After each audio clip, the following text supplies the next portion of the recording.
دوستان عزیز، سلام، خوش آمدید به خانه ایران، به این مجلس انحصاری امروز. یه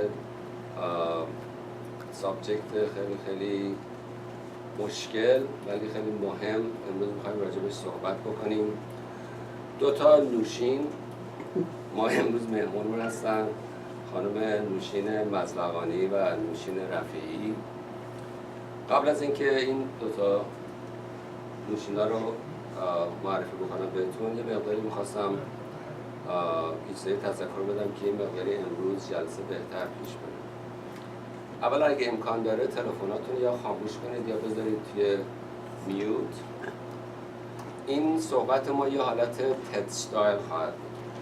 تد استایل اگه یه موقع برید نگاه بکنید، یک اسپیکر میاد تقریبا 15 دقیقه 20 دقیقه صحبت میکنه بدون اینتراپشن و خب ما امروز دو تا اسپیکر داریم. بعد آخر اون دو تا صحبت ها ما میتونیم سوال جواب بکنیم، ولی باید بذارید بهشون مهلت بدیم که اون مطلبی که میخوان بهتون بگم قشنگ توضیح بدم. تلفن‌ها رو خاموش کنید. اگر خواستید برید دستشویی، لطفاً دستشویی بیرون هستش، کلیداش روی میز هستش. سوالاتون رو بذارید واسه آخر دو تا پرزنتیشن ها. یه بریک هم خواهیم گرفت و اگر مثلا یه سوال خیلی جالبی کردید احتمال داره که اون سوال دوباره اینجا شما مطرح بکنید که بقیه هم بشنون و به اصطلاح آخر دوباره برمیگردن سخنرانمون و سوالا رو جواب میدن و اتمامش میدن. توی بریک هم ما یه خود ریفرشمنت خواهیم داشت. حالا من از نوشین مزلقانی من شروع میکنم. ایشونو تقریبا من 1 سال و نیم 1 سال و 8 ماه پیش باشون ملاقات کردم وقتی تازه ما اینجا رو دایر کردیم. اولین فردی بودن که قدم گذاشتن برای کلاسایی که ما می‌خواستیم تولید بکنیم و کلاس یوگا درست کردن. یادم نمیره اولین روز کلاس من صبح زود از خواب بلند شدم اومدم اینجا و ایشون هم زودتر از من اینجا بودن و ستاپ گذاشته بودن یه جای خیلی قشنگی و موزیک و اینا. من والنتیر بودم، ایشون هم معلم. نشستیم ساعت 8 شد، هیچکی نیومد. 8 و 10 دقیقه هیچکی نیومد. 8 و ربع هیچکی نیومد. ما دیگه تا آخر کلاس نشستیم یه خورده با هم دیگه آشنا شدیم، ولی خاطره جالب بود واسه من که ایشون اومدن و ادامه دادن و بعد از اون ما کلاس دایر کردیم. کلاسای دیگه هم گذاشتن که من خودم یکی از شاگرداشون بودم و الان هم جلسه دارن ماهانه که بسیار موفق هستش. تو این فضای کم 50 تا 60 نفر میان. من اومدم خودم یه برنامه خیلی اتفاقا جمعه مثل برنامه بعدیتون. نوشین خانم راجع به بک‌گراندشون خب خیلی متشخص هستن. پابلیک سپیکر، پارسال من یکی از سخنرانیاشون رفتم. پولاریتی پرکتیشنر که میتونید خودشون سوال بکنید. کرینیال آنوایندینگ تراپیست، اونم میتونید خودشون سوال بکنید. اینترنشنال کندلینی and yoga meditation master coach. کندلینی یه نوعی از یوگا هستش که واسه من خیلی مشکله. من یکی دوباره امتحان کردم. من الان شاید 12 سال یوگا پرکتیس میکنم. مشکله ولی واقعا تمیزتون میکنم و ایشون مستر هستن و یه دست بذارید برای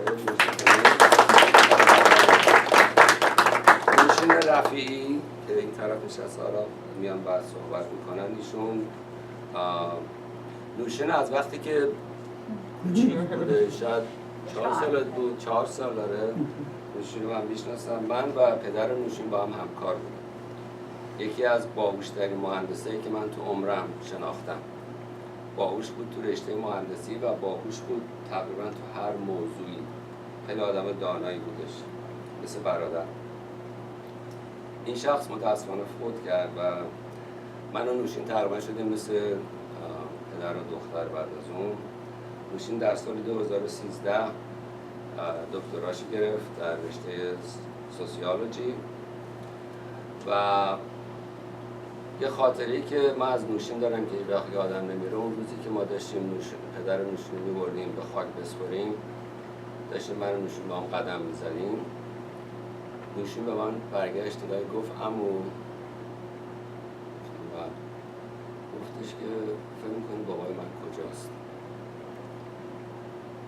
بعد من یه فکر کردم، گفتم بابای تو اینجاست، تو فکر منه، تو فکر اون خانومه، تو فکر اون خانومه، تو فکر اون آقاست، تو فکر اون دوسته. بابای تو زنده است، تو فکر همه ما زنده است و همیشه زنده خواهد باش. به هر صورت زیاد عشقتون در نمیارم، یه دست بلند بزنید واسه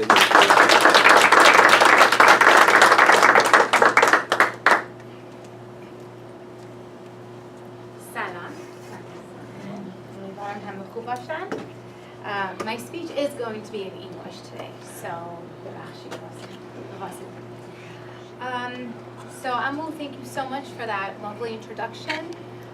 I am here to discuss a very authentically difficult subject, a topic that makes a lot of people rightfully, justifiably uncomfortable, because talking about death is a very distressing life event. I'm also a statistician, and while I can't predict the odds of this, I can confidently say at some point in your life, you will experience the loss of a dear loved one to you. Whether that death is anticipated, like my father, for example, had cancer, so we saw that coming, or it's a complete freak accident. Regardless of how the death occurred isn't really the focus of my talk.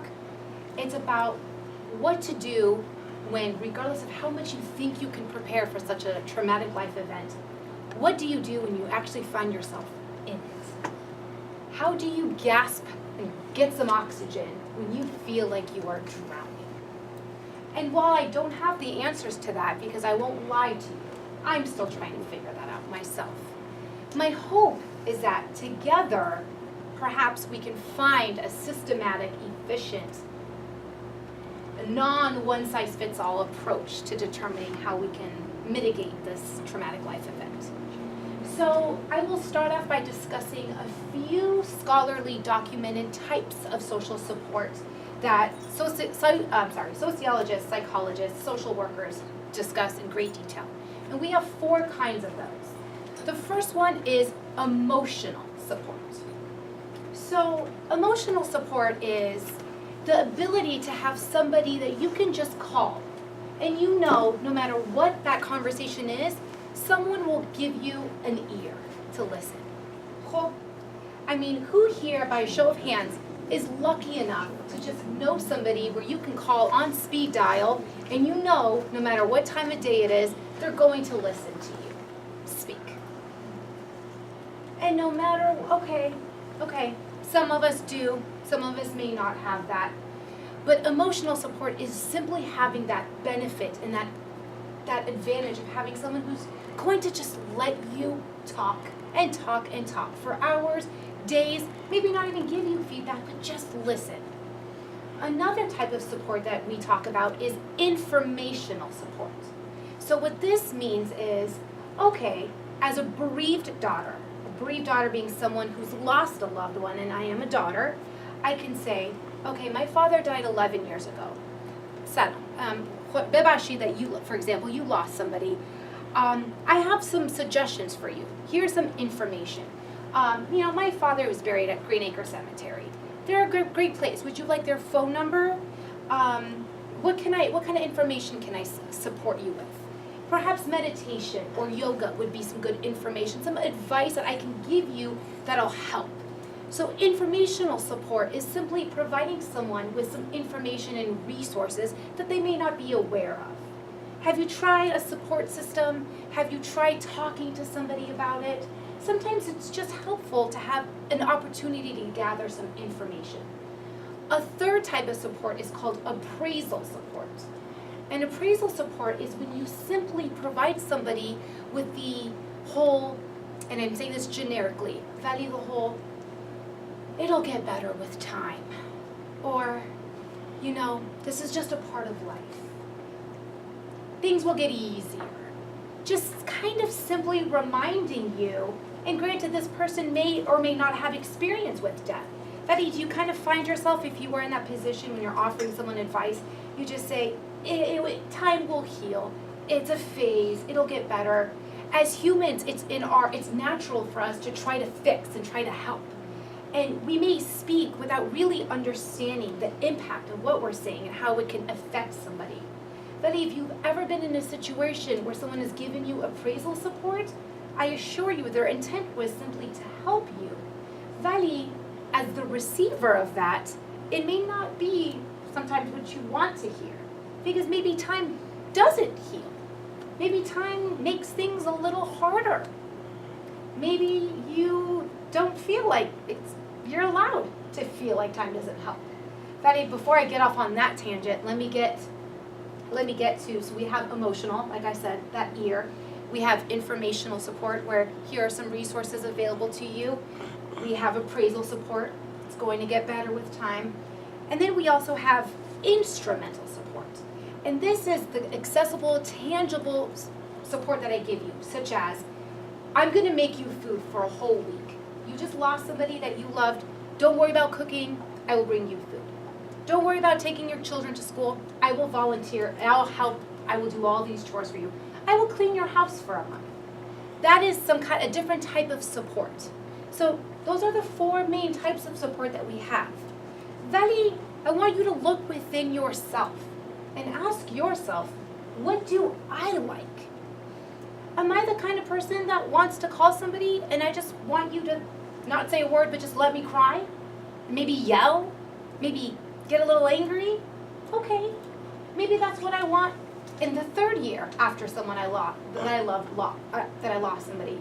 But maybe year 5, I want you to make me food. I don't want to cook. I'm feeling worse 5 years later. It didn't get easier for me. I'm actually more angry. I don't feel like cooking right now. Will you be my friend and just bring me some stuff? Will you take my will you run some errands for me? I need help right now. Or you know what? I'm actually having a bad day. Can you remind me that maybe it's going to get better? I don't know. Vali, ladies and gentlemen, the point of my conversation is to remind you that you are an advocate for your own well-being. You need to know what works for you. And what works for me may not work for my sister, may not work for my uncle, may not work for my colleague. And I'm here to say that it's okay if we don't all agree on what we want when we are going through something hard. We are allowed to grieve and mourn in our own way. And, you know, through my own experience, sometimes I have even experienced some criticism with the way I was mourning and the trajectory that I was going through. Some feedback I would get is, well, do you think it's really appropriate to go to New York after your father died a few months ago? Well, maybe not from a social standpoint. That may not look good on the outside, but it's what I need in the inside. I actually want to get away. I don't want to be here in Arizona. I actually want to exit this situation, and I would like to go somewhere else. Because if I can't take care of me, I can't possibly take care of anybody else. And that is okay. I'm here to remind you that you are justified in feeling and doing and expressing what you want. But that comes at a price. You also have to let people know what you want. ما نمیتونیم انتظارمون از آدم‌ها یه چیزی باشه و امیدوار باشیم که یعنی a little bit of both here. That if we have an expectation from somebody, it is our responsibility to inform that person about what we need. Because in a way, we can't expect people to read our minds. Because if we are hoping somebody knows what we're going through, shaya, they may, from the outside, think, well, maybe I'm not going to call. I don't want to text. I don't want to bother them. But you might be thinking, well, where's my call? Where is my text? Where's my food? There is a miscommunication here because communication isn't actually effectively occurring. There is no correspondence. There are some expectations that are in a way invisible, but they're underlying and we expect them to happen. Vali, pick up that phone and call somebody that you care about and let them know what you need. That also, we have to also take into consideration how from a societal point of view, everybody mourns differently. If we want to look at this from a gender perspective, gender being a social construct in our society, males and females are socialized to grieve and mourn differently, correct? Yeah. Women are expressed to show emotions and cry and essentially fall apart, correct? It's more encouraged for women to show this kind of vulnerability. Males, however, should they cry, which makes no sense. They are, from what the scholar suggests, they look weaker. They look like they're not in control of the situation. That again, males may have this expectation from within themselves because of the way they were socialized as well. Well, I should not show emotion. I need to be a man. I need to be strong. I need to not do this. So what happens then when there is that, again, that mismatch in the way we are also socialized to mourn? So right there we can see how males and females differ in their mourning process. And where that comes from is a very, very, very deep-rooted issue that sociologists really strive to understand. And we argue that this is a socialization process. How you are raised, what you are experienced with, how you see your own parents behave. So that's one perspective. So if we're just looking at gender alone, what about age? How about someone who's 4 years old versus someone that's 64 years old? How do you think age plays a role or a factor in the way someone is going to mourn the loss of a loved one? So if you, let's just say, are 70 years old and you've experienced the loss of your mother, your father, your brother, in a way, you've kind of maybe started to come to terms with the fact that this is just life. Veli, if you're 4 years old and this is your first experience, how do you cope with that? Where do you start? What about the bereavement stage? So someone that's 5 years into the bereavement process versus someone that's 5 weeks into the bereavement process. So there's already a difference. Someone is 5 Halloweens, 5 Christmases in, 5 Thanksgivings in, versus someone whose first anniversary is coming up without their loved one. So as you can see here, because of so many demographic variables and factors, we can see that how can we possibly create a one-size-fits-all? Here is the perfect little solution for how to handle the loss of a loved one. As you can see, that is impossible. Nothing is going to work for every single person. But the most important aspect, in my opinion, is the role of the deceased person in your life. So for example, my sister and I, we both lost our father. My mother lost her husband. While we lost someone very important to us, the role that that person played in our life is also very different. I lost my father, my caregiver, my hero, my financial provider, my safety net, my everything, in a way. My mother lost her provider, her best friend, her partner. There are different roles here. My sister also lost her father. How can I help my sister when she's dealing with the same loss? We can maybe share that memory of, oh, this is how Dad would have been, and this is how, Baba would have done certain things, and we can experience that together. That arguably, it's also very hard for us to also help each other because we're both going through it at the same time. So while there are similar factors in a situation, even personalities are different.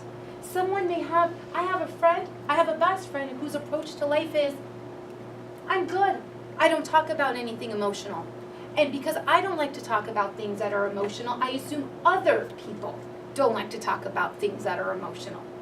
And there is a mismatch because you're thinking, well, hey, I'm going through a hard time here. Why aren't you reaching out to me? But then sometimes you have to stop and say, oh, Betty, this is how this person operates. He or she prefers not to talk about things, therefore I can't expect this person to talk about it with me. Which is why I come back to where I originally started.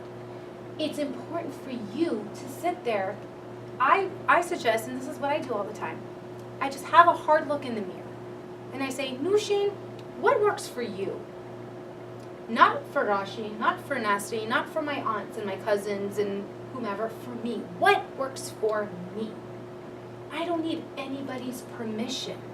I don't need anyone to justify what I'm doing. I don't need just anyone to justify how I'm feeling. This is my life, and I'm allowed to feel how I want to feel.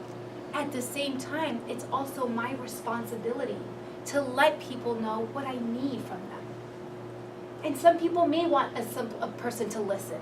You may be an emotional support person. That I am at the same time. For those of you that say you like, again, by a show of hands, I asked you who here likes, who can call someone and just have someone listen to them. Some raised their hands, some didn't. If you, so just by a show of hands, the support that you expect to receive from people, is that the same kind of support you give to people? No. Yep. So right there too, then someone can say, that's interesting. This is the kind of support you want from somebody, but then that's not the support you also give to somebody. So then it comes back to you again. So the whole common denominator is, in a world with such ambiguity and so many different opinions and perspectives, religious affiliations, socialization processes, there's so much variety. The only common denominator is you, which is fantastic news, because if you are the common denominator, you can take control. You can make your process, your trajectory of mourning a little bit easier because it comes down to you. I am hoping that my talk will encourage you to look within yourself and to learn that it is okay to want what you want, and that is okay. But remember, if someone that you happen to love is going through something hard, whether that's the loss of a loved one, a divorce, whatever is difficult, because that's life, right? Instead of asking yourself, well, what would I want? Ask that person. This is what you're going through. What can I do for you? What would make you happy? Do you want me to call in every day and check in on you? Because I'll be happy to do that. Would you like me to bring you food? I don't know how to cook, but I'll find someone who will, and I'll bring you food. Sometimes you can ask people what they want instead of assuming what they want. And then you can do the same thing with other people. Instead of hoping people know what you want, tell them. Just tell them. Munasir, this is what I would like. Would that be something, would you be willing to do that for me? When people say, Nushin, I'm here for you, take that in. Say, great, this is what I need. Because you know what, that common question, right? It's a social script. We all say, how are you doing today? Great, thanks. When you ask that question, how are you? I encourage you to ask it and mean it. And when someone asks you how you're doing, answer them. Don't just give them, I'm great. No, guess what? My life sucks. Let me tell you. Can you sit down? Do you have 20 hours? Because I'm going to go through X, Y, and Z. 1, 2, 3. So you have responsibility to yourself, to be honest with yourself. And when people ask how you're doing, be honest. Because things are so structured, right? It's so scripted. I go to the gym, and the gentleman says, have a great workout. Oh, thanks, you too. And I walk by, and I'm thinking, I just told him, you too. Bad Bath, he's not working out. He's just telling me to go enjoy my workout. Things are just scripted. And, or it's like, happy birthday. Yeah, thanks, you too. It's a habitual process of just, thanks, great, I'm good, how are you? We don't really think about the answer to the questions, and when we ask them, we don't realize this, me included. When I ask, how are you? I think I ask because I should ask. That I promise you, moving forward, when I ask someone how they are doing, I will ask with the intent to genuinely listen. Or I'm not going to ask at all. I won't ask. If I don't have at least 15 minutes to give you, I'm just not going to ask. But when someone asks you, answer them. When someone says that they're there for you, let them know how to be there for you. Someone that you love is going through a hard time, ask them what they need versus assuming what they need based on their culture, based on your own experiences. Let's just cut out all the ambiguity and all the what ifs, possibly, well, I think, well, that's how she's been. Well, no. This is what I need. I encourage you to be your own advocate and to start from within. Thank you so much for your time.